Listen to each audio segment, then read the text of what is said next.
Morning, guys. Welcome to Coffee Chat.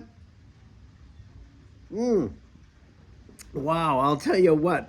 Just left California, beautiful, sunny, and warm. And here we are in Texas, which is normally beautiful, sunny, and warm. And boy, I'll tell you what, it is really, really cold. What a transition, I'll tell you. And to come out, and today, of course, it is just raining like crazy. Well, right now it's just drizzling a bit, but boy, it was raining pretty hard over the night and that type of stuff. So, hey, you gotta have a little rain sometime. Remember that song? I didn't promise you a rose garden along with the sunshine. Gotta be a little rain sometime. Well, hey, there's a lot of truth in that little lyric right there. I'll tell you what. Well, guys, today is a big, big day in this whole digital asset space because, as we know, the whole Ripple SEC lawsuit they're supposed to have out there, their whole itinerary or their briefing schedule for this whole settlement deal, and they're supposed to be submitting that to the court. And a lot of people have felt like, hey, maybe today, maybe just maybe there will be some sort of an announcement on the progress they've made thus far, or if there'll be a settlement at all right away. Guys, I don't think we're going to hear any announcements on a settlement today, but I do believe that we are later in the day. They are going to literally have their briefing schedule in there to the court. And my guess is it's going to be between now and basically right there to the end of March. I think they're going to have the whole thing wound up way before then, but I think that's where we're going to see some big time dates in there into that time range, between now and the end of March.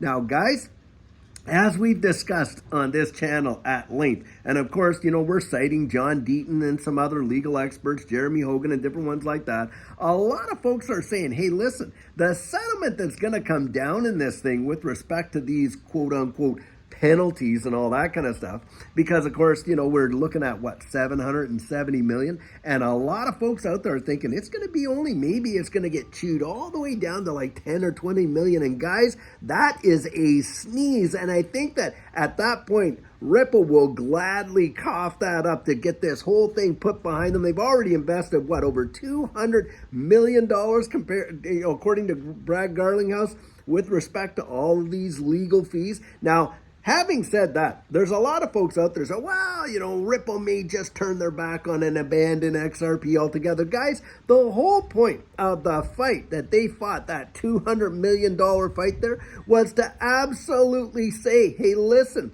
we would have settled long ago if you were willing to come out there and say to the wide world, hey, XRP is not a security. Guys, Ripple is not going to turn its back on XRP, the very backbone of the infrastructure of the services that they provide to the wide world, especially with the CBDCs and the development that they're in, the evolution of money. That one always blows my mind. But on top of that, the on-demand liquidity, or now what they call the Ripple payments platform. They're not going to turn their back on XRP with respect to the services that they provide around the wide world. And then on top of that, you got the escrow sitting there, literally billions of dollars worth of escrow sitting in there. They're not going to turn their back on that either. And so this narrative, this FUD that's coming out, that old Ripple's going to dump it. Would you spend $200 million trying to argue on behalf of a system that you were going to trash anyway and replace with something else? Not on your life. And there's no way that I believe that they're going to do that whatsoever. And guys, I do feel though that we are going to see a settlement in this. In fact, Brad Garlinghouse was just out this last week at that DC FinTech saying, listen, we're prepared to take this fight all the way to the Supreme Court if necessary. And guys, we know the history of the SEC winning in the Supreme Court has not been good. Boy, I'll tell you what. And they've already had their 3 strikes, right now with respect to this whole Ripple case. And I think the SEC really wants to put this one to bed as well, because guys, if they take this all the way to the Supreme Court and Ripple wins, hands down, it's going to change the definition in this digital asset space for every one of these other assets, and the SEC is going to be handcuffed. And there's no way they want that. I think they want to put this whole thing to bed themselves.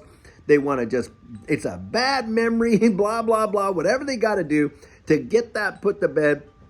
so that guys, they can look at some of these other projects and still have some level of, jurisdiction over this space and go after other projects and things like that, because it's a one-off with XRP and Ripple. And not too many of these projects, by the way, have deep pockets like Ripple does to fight the SEC the way in which they have. And thank goodness for folks out there like John Deaton and Digital Asset Investor and people like that who went out there and dug up all this dirt. And John Deaton, I'll tell you what, taking us on as as clients, because hey, I signed on to that whole deal with John Deaton and everything. I'm sure a lot of you did too. And boy, did this guy put up a serious fight on behalf of us, because the SEC literally came out and said the people that they were suing, they're suing Ripple because of course they're out there to protect the average investor. You know what they were out and saying? They're saying, well, hey, they don't need John Deaton as an amicus curiae, because why? Well, they got Ripple for their argument. Are you kidding me? So basically, SEC, you were suing the holders as well, unbeknownst to the rest of us, the ones that you're saying you're out there to protect. What a bunch of hooey. But needless to say, thank God for these folks, because, hey, they helped win this fight. I genuinely believe that. Wow.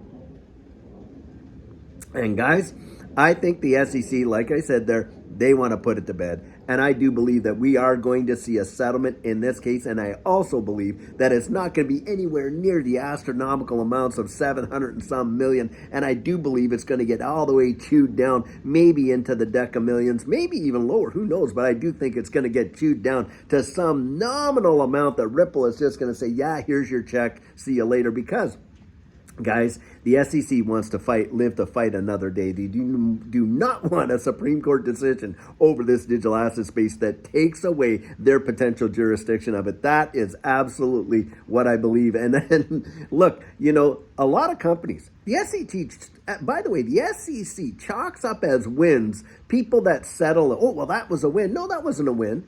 You just had them capitulate because, of course, you have deeper pockets than most of these projects do, and they literally had to give in or die kind of deal because they didn't have the resources to fight you all the way through court. Doesn't mean that your argument was legally correct. It just means that you beat them into submission before they could literally get to the podium to fight the fight. That's what it really comes down to. And so, guys, hey, we're going to see some big changes in this space, but today is a big, big day. Let's wait and see what happens. And later on today, when we have an amazing video for you, we'll be able to hopefully comment on what the end deal was, because I don't think we know quite yet. At least I haven't been able to find out what's happened thus far. But it is a big day, and boy, I'll tell you, I can't wait to hear what's going to come down the pike. But I think, guys, we are heating up big time. Look at Chainlink. Wow. Is that one ever really doing amazing? And I got into Chainlink way back and hold a small bag in comparison to, my XRP. But I've always thought Chainlink was a good one too. And needless to say, guys, go out there, do your own due diligence, do your own research. But boy, are we seeing some really positive things happening in this space right about now. So, hey, I hope you're having an amazing day wherever you are in the wide world. And until later on, when we're going to have a fabulous video for you, have a great one and take care.